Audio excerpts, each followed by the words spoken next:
ঝোপে ঝাড়ে বনে বাদারে অতি সাধারণভাবে অযত্নে বেড়ে ওঠে প্রচুর গাছ। বেশিরভাগ ক্ষেত্রে তাদের ঔষধি গুণের কথা আমরা সঠিকভাবে জানিও না। তেমনি একটি গাছ হলো অপামার্গ। সাধারণভাবে অনেকে একে আপাং গাছও বলে থাকে। এই গাছটি মূলত বর্ষাকালে দেখা যায়। ঘাসের সঙ্গে আগাছার মাঝে বেড়ে ওঠে। এর ডালপালা বা কাঠি দিয়ে দাঁত মাজলে এটি শরীরের পক্ষে বেশ উপকারী হয়ে থাকে। এই আপাং গাছটি ঔষধি গুণে ভরপুর। আসুন বন্ধুরা, এখন জেনে নেবেন আপাং গাছের কয়েকটি উপকারিতা সম্পর্কে। অর্শ রোগ সারাতে এই আপাং গাছের বেশ ভূমিকা রয়েছে। আপাংয়ের বীজ 3 গ্রাম এবং আতপ চাল ধোয়া পানি দিয়ে ভালোভাবে বেটে সকালে একবার খেলে অর্শের যন্ত্রণা এবং রক্ত পড়া বন্ধ হয়ে যায়। মোট 3 থেকে 4 দিন নিয়ম করে খাওয়া দরকার হবে। কাটা ও রক্তপাতে আঘাত লেগে কেটে গেলে অথবা ধারালো অস্ত্রের আঘাতে কাটলে এবং রক্ত বের হলে আপাংয়ের টোটকা রস কাটা স্থানে দিলে সাথে সাথে রক্ত পড়া বন্ধ হবে। তবে রসটা পরিমাণে একটু বেশি হতে হবে।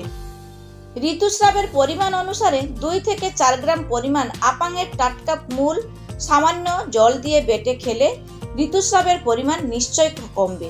যদি দেখা যায় ঋতুস্রাব স্বাভাবিক হয়নি, তাহলে 4 থেকে 5 ঘন্টা বাদে একই পরিমাণ মূল বাটা আরও একবার খাওয়া দরকার। তবে এটা নির্ভর করে ঋতুস্রাবের পরিমাণের উপর। একদিন পর পর জ্বর উঠলে আপাং গাছের মূল ছেঁচে রস করে দিনে 2 বার খেলে জ্বর ভালো হয়ে যায়। অকাল প্রসবের সম্ভাবনা দেখা দিলে যে আপাং গাছের ফুল অর্থাৎ মঞ্জরি হয়নি এমন চারা গাছ গোড়া থেকে মূল সমেত তুলে গর্ভবতীর কটি দেশে বেঁধে দিলে অকাল প্রসবের ভয় থাকে না। এটা বহু পরীক্ষিত এবং সত্য ঘটনা। দাঁত রোগে আপাং গাছের শুকনো ডাঁটা আগুনে পুড়িয়ে খার তৈরি করে নিতে হবে। 8 গ্রাম সেই খার এবং জলপাই তিল তেল দিয়ে মেখে দাঁতের উপর ঘষে ঘষে লাগাতে হবে। 4 থেকে 5 দিনের মধ্যে উপকার পাবেন।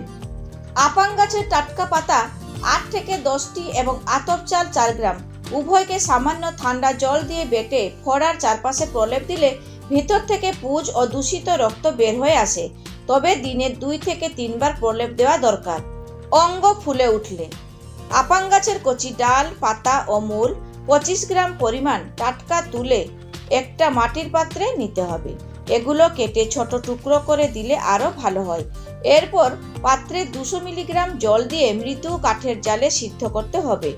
15 থেকে 20 মিনিট সিদ্ধ হলে পাত্রটি আঁচ থেকে নামিয়ে সকালে 30 থেকে 40 মিলিগ্রাম এবং সন্ধ্যায় একই পরিমাণে খেলে রোগীর খুব শীঘ্রই উপশম হয়। তবে 4-5 দিন রোগীকে সিদ্ধ করে সেই জল খেতে হবে। বাসি জল খাওয়া উচিত নয়। কলেরা রোগে এই অসুখে আক্রান্ত হবার সাথে সাথে গাছের টাটকা মূল 4 গ্রাম সামান্য জল দিয়ে বেটে খেলে অবশ্যই উপকার হবে। তবে ঔষধ অল্প মাত্রায় বারে বারে খেতে হবে।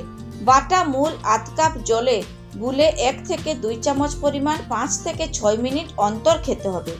এভাবে খাওয়াবার উদ্দেশ্য হলো যাতে একসাথে ওষুধ খেলে পেটের চাপ পড়ে রোগীর মলের সাথে ওষুধ বেরিয়ে না যায়। চুল পাকলে আপাংয়ের টাটকা শিকড় বেটে মানে কতটা পরিমাণ বাটা হবে তা নির্ভর করছে কি পরিমাণ চুল পেকেছে তার উপর। ছেলেদের কম লাগবে এবং মেয়েদের লম্বা চুল বেশি, তাই বেশি লাগবে। দুপুরে স্নান করতে যাবার 2 থেকে 3 ঘন্টা আগে সারা মাথায় ব্যবহার করলে উপকারটা সহজেই বুঝতে পারা যাবে। এতে একদিকে চুলের রং যেমন কালো হবে, তেমনি নতুন চুলও গজাবে।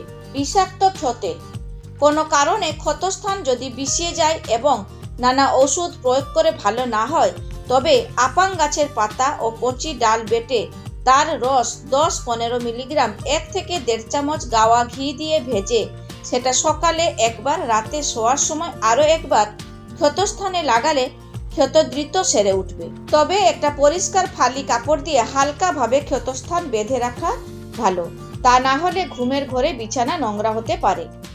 ঘষ পাঁচড়া ও চুলকানি 5 গ্রাম আপাং গাছ 2 কাপ জলেতে জাল দিয়ে 1 কাপ করে ছেঁকে জলটুকু দিনে 2 থেকে 3 বার পান করতে হবে। 10 থেকে 15 দিন নিয়মিত পান করলে উপকার পাওয়া যাবে। দাঁতের ব্যথায় ব্যবহার করলে উপকার পাওয়া যায়। আপাং গাছের শুকনো গুঁড়ো কুষ্ঠরোগ চিকিৎসায় ব্যবহার হয়। আপাং গাছের পাতা গনেরিয়া ও শ্বাসকষ্ট ভালো করে। পাতার রস পোকার কামড়ের প্রতিষেধক হিসেবে শ্বাসকষ্ট, কান ও চোখের সমস্যায় ব্যবহৃত হয়। বীজের গুঁড়ো মাখন ও দুধের সঙ্গে মিশিয়ে খেলে পিত্তে পাথর হয় না। তো বন্ধুরা, জানতে পারলেন তো আপাং গাছের কত গুণাগুণ রয়েছে। এখন থেকে এই গাছটি কোথাও দেখলেই চুপ করে তুলে নেবেন, কাউকে কিন্তু বলবেন না। এই গাছটি কোটি টাকার চেয়েও এর মূল্য অনেক বেশি।